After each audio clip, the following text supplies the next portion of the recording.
We're going to talk about the astral body and the web of life. Along the spectrum of dense to subtle, the astral body falls at the subtler end of that spectrum. So if you have your physical body here, etheric, mental, emotional, astral sits at a fairly abstract level. The deeper levels of the physiology are the levels where the collective reality of self resides. So at the astral level, this is where we transition from individuality to collective. Just above the astral body, between the astral and the emotional body, is the auric field, right? Everybody's heard of the aura with its colors. So just a little layer deeper than that is the astral body. All right. The astral field and the astral body are comprised of threads or streams or filaments of consciousness. These streams or threads of consciousness arise from the causal body, which is the finest feeling level of the physiology. And at the causal level, everything's quite abstract, but the humming of consciousness in that very fine level, causal level of the physiology, gives rise to movement of consciousness. And the movement of consciousness is basically threads or streams of consciousness. So the whole web of life is comprised of these threads. Our body is comprised of these threads. The meridians and the nadis and the shrotas and the physiology are like threads or channels of energy. Every time you decide to go to the store, a little thread of awareness comes out of you and is already at the store before you even go there. You think of the sun, whoop, consciousness goes to the sun, it comes back. Consciousness moves faster than light. Takes 8 minutes for the light to reach the earth from the sun, but it takes no time, instant, for the awareness of consciousness to get to the sun and back. Even as far as the ends of the universe, no time. So consciousness and awareness are fluid and flexible. They ride on those streams or threads. And in order to address various aspects of creation, which are necessary to address in order to promote evolution and the healing process and progress and success in all areas. So the astral body, these threads of consciousness comprise the scaffolding, which is the foundation for all the more manifest levels of the physiology. So the scaffolding, if we think about it for a minute, at the scaffolding level of creation, we have structures such as belief systems. Sometimes old memory patterns can reside at the astral level. Because even though we think of like the physical, etheric, mental, and emotional bodies as denser than the astral and causal level, these denser levels of the physiology have roots down into the scaffolding, which is in the astral body, and down into those resonations of consciousness, which comprise the causal level of the physiology. So astral level is, an astral and causal level are the first areas of the self, of our bodies, that we could say concretely are conjoined or integrated with the collective consciousness, with the collective of the world. So the astral body is not just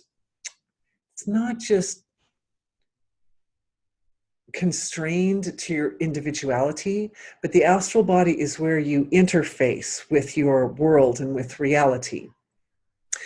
Because the web of life is also made of threads. It's kind of like, imagine if you look at yourself in the mirror and you say, well, I've got my hair and my skin and my mouth, my teeth, and all my different parts.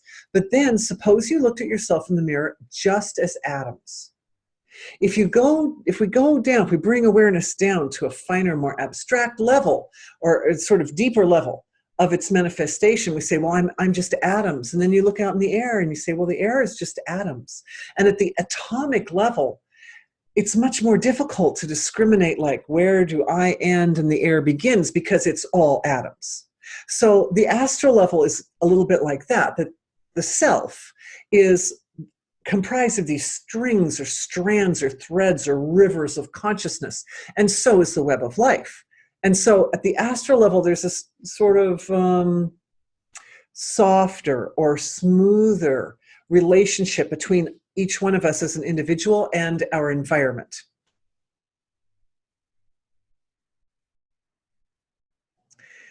For that reason, the astral body is the first line of defense against any structures which have malintent towards you. So viruses and bacteria, illnesses of various types, contagious illnesses, they know that if they can get through the astral body, then they can get to the physiology. They know that they're comprised in layers, just like we're comprised in layers. So when the astral body is strong and integrated, robust, then viruses can't penetrate as easily. That's why, like at school, right? This picture is taken out in front of the high school. Nice tree out there. At school, a virus will come through the school, and some of the kids will get it and some of the kids won't. And what's the difference between the kid with the stronger immune system who didn't get the virus and the one with the weaker immune system? The astral body is the first most abstract layer of the immune system. It's that point where you meet your world, where you meet the environment. So the astral body, let's talk about its structure for a minute. It begins with a cord of light coming in the crown of the head. So it comes in the crown of the head like that, and it gets into the heart area and it spins. And the first slower spinnings comprise the more abstract levels of the physiology, and then the faster, tighter spinnings of that quality of life force, you could call it, or consciousness coming into the body. Faster and faster and more infinitely fast spinning gives rise to the actual physical structure of the body, the denser structures, and then the physical structure. So the astral body is the part of the body when the spinning isn't quite so tight. The spinning isn't quite so fast and tight. It's a little more abstract. And so it takes the shape of a nice big energy field around the body like that. And it has a central core. The cord of light, or that stream of life force that comes into the body, is obviously one of the cords present at the astral level of creation. And really think of it more like a rope with many cords. That the whole body, like all the different systems of the body, are overseen by various strands in that cord that comes in through the head.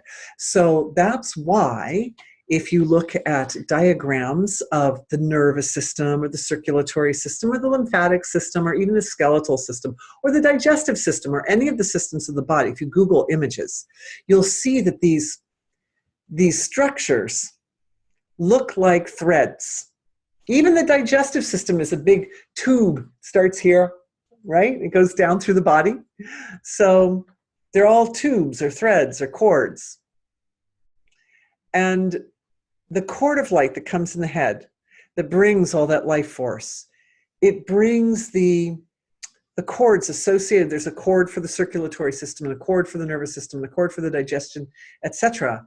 These cords bring in the administrative energies for those systems. So for every system of the body, there's an administrative structure. And that is in the form of a cord or thread of consciousness. Very ancient, very beautiful, very simple, and yet very profound. I'm looking out into the field of YouTube to see everyone's cords of light and to see everyone's astral bodies and how the astral body interfaces with the web of life around you. And some people's astral bodies are very integrated and complete and very fine. And other people's astral bodies don't look so fine. So right now, a little healing is being done for the inner core area of the astral body so that The sides of the core are well defined. This will help you feel more stable for those individuals who don't have as much stability. And as the cord becomes better defined within the astral body, that also then comes back around and helps support a better definition and, I would say, resilience to the outer edges of the astral body. That will help strengthen the immune system. Good job, everybody. So the astral body has a core in the middle. It's got the inner section, and then it's got a nice coating, you could say, around the outside. And it is the integrity of the coating, which looks like it looks like, to me, it often looks like silk, like silk fabric with all these very fine threads, many fine threads, many fine threads around the outside of the astral body. And the astral body turns. It turns this way, and it turns this way.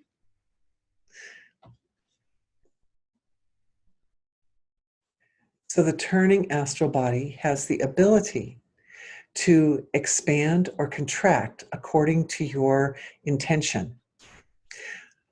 Therefore, if you get on like a crowded bus or you're in a noisy, crowded place, everybody kind of pulls their energy field in close to their bodies. And when we go out in nature, you go out to the ocean and you look over the vast ocean, the body energy field spreads out like that.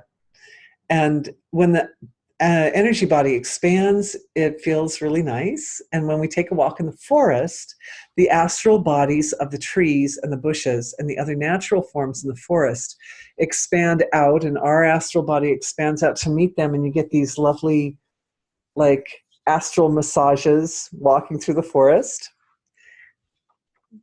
One of the nice things about being out in nature is that naturally the energy field of the physiology is able to expand some.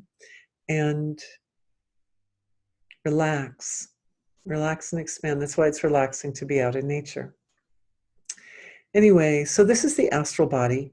I think at some point we need to talk a little bit more about the nature of the scaffolding and how the scaffolding junctions or interfaces, both with the causal level, which is below the astral body, and then the emotional and mental bodies, which are above at I would say, a denser level than the astral body. Causal body, more refined, mental and emotional bodies, more dense. But for now, this is a nice overview of the astral body with a little healing in there too. So I hope everybody enjoyed that. And I will be back to talk more about the different layers of the physiology. Thank you so much for joining me.